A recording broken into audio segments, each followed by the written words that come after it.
السلام عليكم، شلونكم حبايب؟ أخباركم؟ يا رب دائما بخير وصحة وسلامة. حبايب اليوم مسوي لكم القطايف محشية حسب الرغبة. اليوم حشيتها جبن موتزاريلا وقشطة ونوتيلا، هذه الأشكال. وجزء ثاني خليته بالبراد، يعني غلفته وخليته بالبراد ايش وقت ما أريد أسوي. والقطايف العصافيري هذه اللي مثل ما تعرفوها، اللي تسمى بالعصافير، اللي هي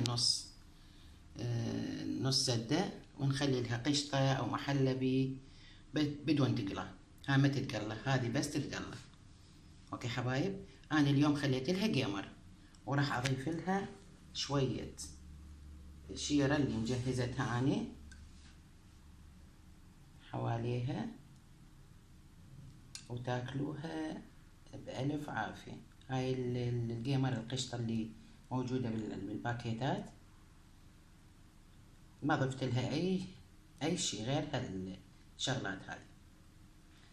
يلا تابعونا، خليكم وياي حتى أراويكم المقادير وطريقة التحضير. حبايب هسه نسوي لكم المكونات والمقادير. عندي كاستين حسب القياس اللي انتو تريدوه والكمية تريدوها. أنا سويت هذا المج الصغير، هذا طحين، ونصه طحين السميد أو السميد الناعم كلش، ملعقتين أكل سكر، رشة ملح، براسية الملعقة مال الكوب خميرة، كاستين مي بالخلاط ويا الخميرة ويا رشة السكر شوية، خليتها تتخمر، رشة الهيل، الفانيلا رشة صغيرة هنا نخليهن، وبيكنج باودر ملعقة أكل. أوكي، يعني هذول كلهم نخلطهم سوا، والهيل هنا هم وياهم، هذول كلهم راح أخلطهم بالخلاطة. خليت كاستين مي أني بالخلاط، وخليت نص كاسة احتياط حسب نوعية السميد وحسب نوعية الطحين. إذا احتاجيت للقوام اللي أريده أضيف. هسه راح أضيف المكونات كلها بالخلاط على المي. ليش خلينا المي بالبداية؟ حتى تساعدنا بالشغل. أضيفهم كلهم.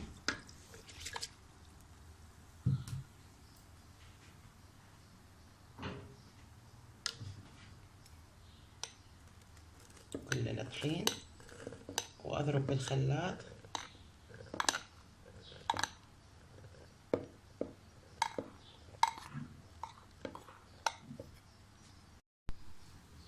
هاي يعني كملنا. هذه سماكته. نجهز الحشوات ونجهز الطاوة اللي راح نقلي بيها نسوي بيها القطايف.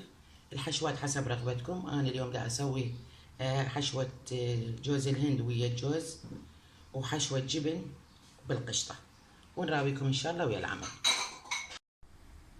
هاي عيني بلشنا نشتغل.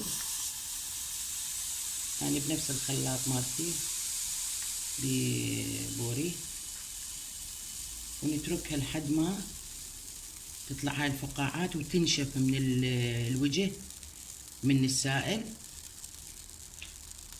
يلا نرفعها بهالطريقة. لاحظوا تبدي تنشف تمام، وتبدي تاخذ لون من الأرضية.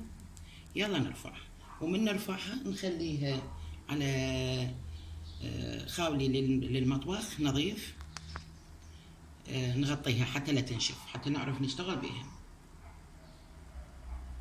تلاحظون شلون صارت بهالطريقة. هسه كلها تنشف وارفعها.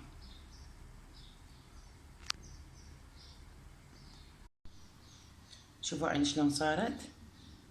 بهالطريقة. شوف شلون تنثني متحمرة من الأرضية، والوجه طري حتى نعرف نسده ونسوي بيه فطائرنا. نغطيهم. هاي راح نبلش نحشيها. هاي عندنا قشطة اللي هو الجيمر، أو قشطة اللي عندكم المتوفرة أي نوعية، ويا جبن موتزاريلا. راح نحشي جزء من عندها. هاي بنتي دا تساعدني.